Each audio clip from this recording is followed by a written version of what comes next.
Om Namo Bhagavate Vasudevaya. Om Namo Bhagavate Vasudevaya. Om Namo Bhagavate Vasudevaya.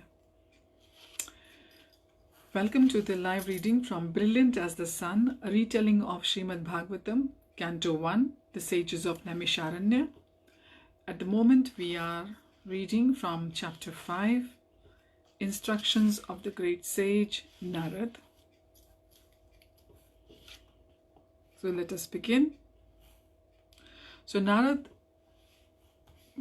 Muni is going to tell the story of his past life on being asked by Vyasadeva, his disciple. So the saint then told his story. So this is from chapter 5, verses 23 to 29 from Srimad Bhagavatam, Canto 1. Mother, the small child called plaintively, "I'm hungry." His thin, poorly dressed mother looked compassionately at him. How unfortunate he was to have been born to a maidservant. Her master was a Brahmin to whose school many respectable families sent their children.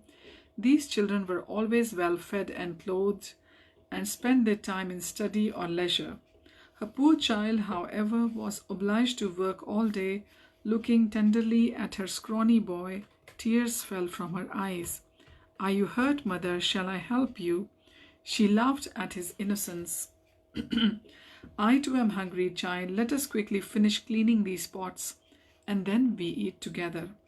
She gave her son a dishcloth, and as she washed the vessels, he dried them.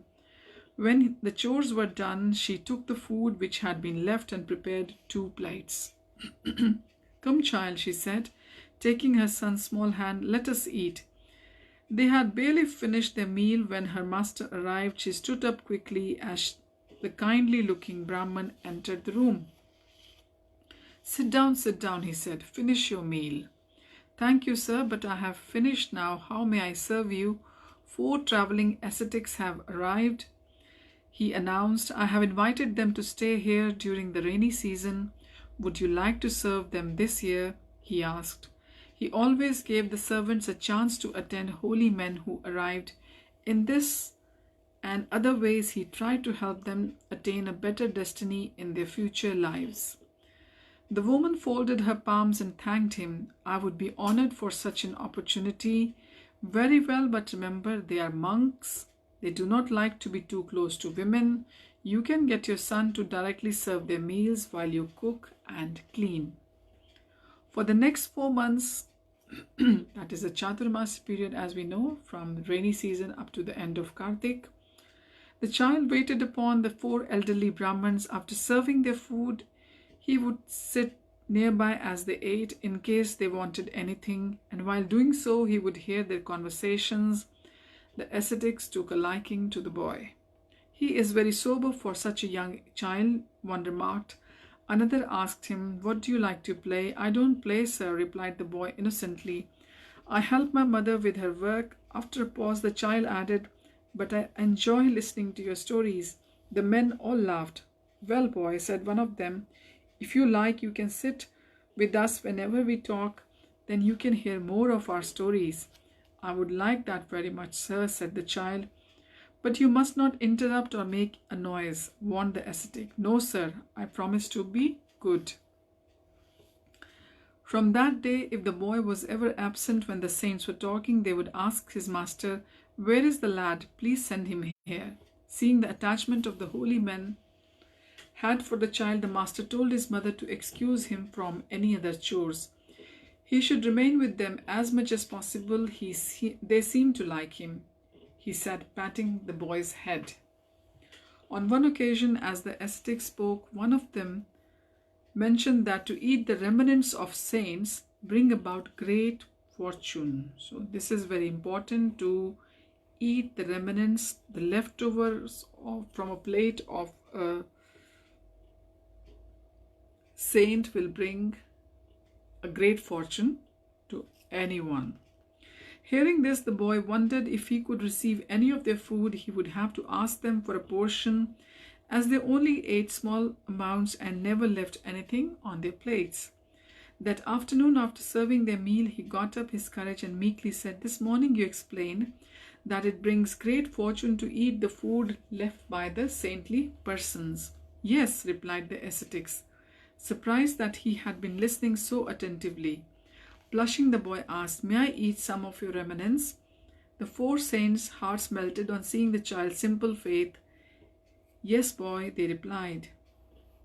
"We will give you some, but we can only do it once, as really it is against our regulative principles." The boy held out his right hand, and they each placed a morsel of rice in it. As he placed the remnants in his mouth, he felt a deep peace pervade in his heart. His eagerness to learn from the saints intensified. He continued to listen attentively to all their discourses because they told him it is good to repeat that he had heard in the evening. He would explain everything to his tired and sleepy mother. So, two important things we have learned. Actually, more than two. The first one is that association of the great souls. Second one, to eat the remnants of their food. The food left by them, if it's eaten, it brings big fortune, great fortune to the one who has them. And then it is to repeat, listen attentively, and also to repeat what is being heard from the great saints. So Narad Muni was repeating what he heard during the daytime, at night to his mother. Gradually his taste for hearing increased until his mind was absorbed in their teachings. They trained him in their other spiritual practices, such as chanting the Lord's holy names and worshipping his forms. Step by step he became free of material contamination, and in due course he realized he was not actually a poor boy, rather he was a spiritual being. So another very important realization here, that we should not identify with our material position. We should all understand that we are all very fortunate spiritual beings, and we should try to continue that journey of ours in this life. He was a spiritual being, a fragmental part of the Lord, qualitatively the same as him. During the 4 months they stayed at Brahman school, the saints instructed him in all the confidential truths of the Bhakti Yoga known as the Srimad Bhagavatam. So this little boy, or Narad Muni, he got conversant in the Srimad Bhagavatam thanks to the four saints he was serving. "How will I continue with my devotional service when you have left?" the boy inquired. "I will be obliged to again serve and associate with materialistic men, and I may fall from the path of the pure devotion." The ascetics instructed him to do his duties as an offering for Krishna's pleasure. In that consciousness, your work will become devotional service to the Lord, and you will never again fall into ignorance or be tangled by the reactions of work.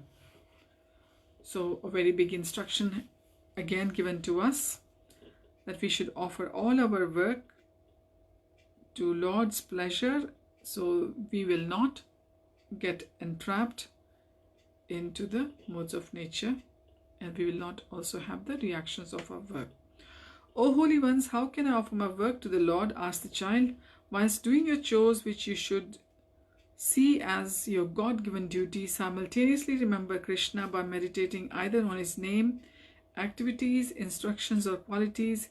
In this way, the same work which binds one to the material existence becomes the cause of liberation, and your transcendental knowledge will increase."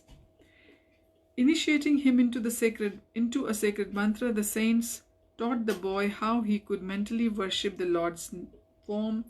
"Dear child, always meditate on this mantra. I offer respect to Lord Krishna, along with his plenary expansions, Vasudev, Pradyumna, Aniruddha, and Sankarshan." The boy diligently followed their instructions, confident that he would soon achieve the spiritual perfection. So this was the story, Narad Muni was telling, and it is going to continue in the next chapter, chapter 6.